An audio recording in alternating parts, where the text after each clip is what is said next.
Good morning. We are being peppered every day today by the US president elections. This is supposed to be the most important office in the world. And we are being peppered by media, by the interest groups, in fact by everybody, that Trump is creating an upheaval. Upheaval by being politically incorrect, upheaval by being brusque, upheaval by not adhering to the established norms. And that does cause one to ruminate, to think why it is so. There's nothing strange about it. If we see properly, we can see that Trump mania is not something peculiar to US today. It is a manifestation of the people getting wearied with the politicians. It's a manifestation of the disenchantment of the people. It's a manifestation of the frustration of the people, which they have felt over the centuries. And what I normally call this Trump mania is something which is pervasive, all pervasive. It spreads from USA to England, to Belgium, to Denmark, to Netherlands, and to India. Some people have called Trump the American Modi.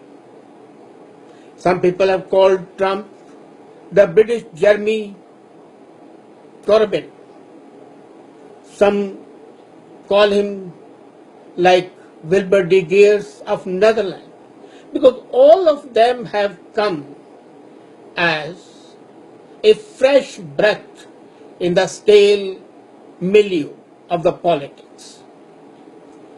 People all over the world want honesty from their political leaders.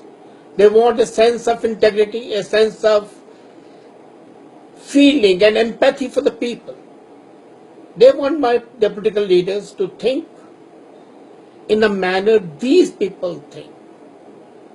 And that's exactly what's happening in the rise of the right-wing parties in Western Europe, whether it's Denmark, Sweden, Norway, France, and even England. That is why the right-wing party in India won. That is why Trump is likely to win again. The time is over for being politically correct. Secondly, people who say that the Trump is not being very honest forget that his honesty is almost proverbial. At least he is not indulging in underhand games. But this is a very peculiar situation. The US election is not something which has been milky, pure all the time. Right from the days of independence, US president's election has been marred by intrigue, by slander, by gossip, and insidious propaganda. Even the most important and most famous president, Abraham Lincoln, though he himself was honest, his campaign did indulge in sneaky maneuvering. And in 1828, when Quincy Abraham was defeated, he and his opponents did also indulge in underhand practices. So what Trump and Cruz are doing is not something new. I think this is a particular aspect of the politicians all over the world.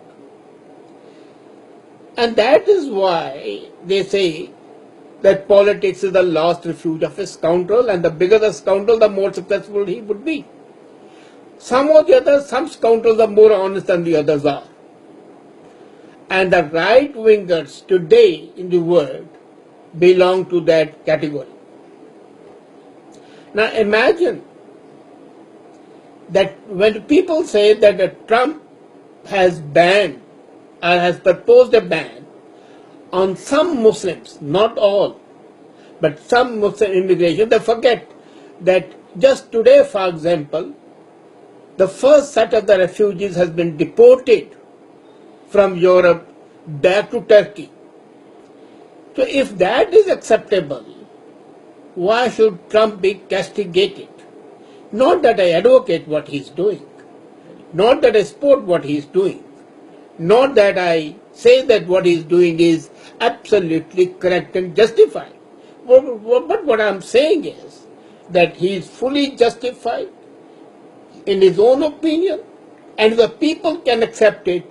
These political pundits, these lapdogs of media, why don't they start yapping? Why do they continuously harangue about something which is not something very sinister? He has his view. Discuss with him why the views are, rather than starting castigating him, condemning him, censoring him. Secondly, what he calls about NATO is not something again bad. If we look at the historical aspect, NATO was created to counterbalance the impact of Russia. It was the start of the Cold War. The Second World War had just ended. Two superpowers had emerged, USA on the one side, Russia on the other. And at that time, Russia was much bigger. It was USSR, the biggest country in the world at that time, and very powerful under Stalin. So Truman and others thought that it is high time that some organization is created as a bulwark against communism. That was an age of McCarthyism in USA. That was an age when anybody could be called a communist and hauled up in jail. When this NATO was set up, it was to preserve the integrity, the identity, and the entity of Europe, and in fact to protect the Western civilization, the free trade, the capitalism from the onslaught of communism. That was a time of the height of Cold War, when anything, a single spark could have engulfed the whole world. And it was thought that by the time the US forces reach Europe to fight, in case Russia happens to attack, it might be too late. So a bulwark of these countries was created. American forces were stationed. Even American nuclear weapons were deployed all over Europe under the flagship of NATO. However, time passed and Russia became fractured. USSR became Russia. The Cold War receded in the background, so NATO lost its relevance.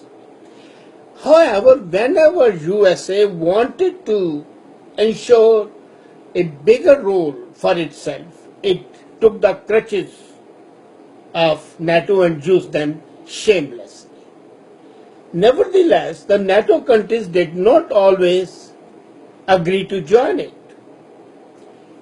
And then USA would indulge in cajoling, persuading, and some others that involve them, request them as a token representation.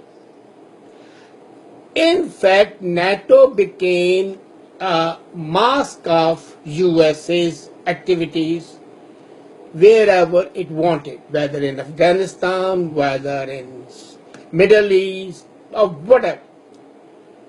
So, it was not a different entity, it was just one organ of the US state policy.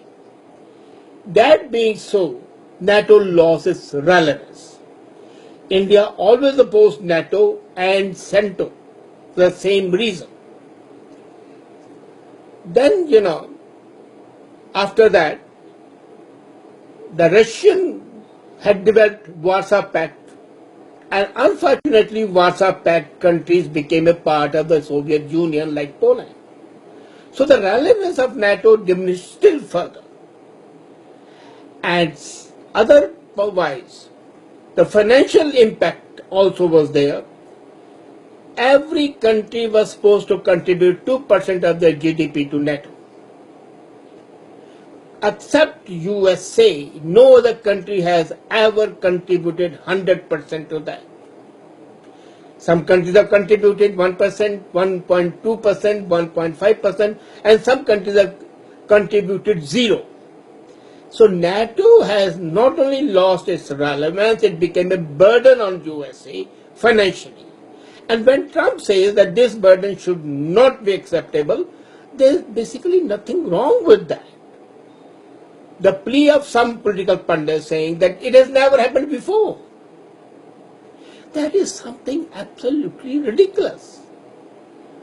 When Galileo said that the earth revolves around the sun, he was punished with death. And the reason was, it has never happened before. It has never been said so before. When William Harvey came up with the theory of the blood circulation in the body, it was, well, it has never been said before. The progress is there only when you do something which has not been done before. If you continue to do what has been done, where would the progress be? To condemn and criticize, to censor and to undermine the statement of anybody with a specious plea that it has never been said before, it has never been done before, it is against the accepted policy. These are the statements of mental retards. These are the statements of those people who don't want progress. These are the people who want status quo. And that is why normally the establishment, normally the media, which is not really progressive, always want to shut down the revolutionaries. The revolution may be the revolution in politics, they might be in sciences, they might be in culture. People want to adhere. People who think that they are the thought makers and the thought changers, they want to adhere to the static forms. They don't want change because then they have got to find out the new ways of exploiting people. When people like Trump come up on the field and they smash the bastions of the thought that have been established, then they pose a danger to the exploiters. And that is why there is such a concerted opposition against Trump. Now, again, as I said, I'm not a person who is promoting Trump. If he comes, good. But then he's a manifestation of a global phenomenon which is pervading Pacific, which has pervaded the whole of the world, right across from USA to India, spanning the whole of Europe and even parts of Middle East. Imagine the growth of Sisi, General Sisi in Egypt. What is that? That's a manifestation of the same phenomenon. So, we have got to accept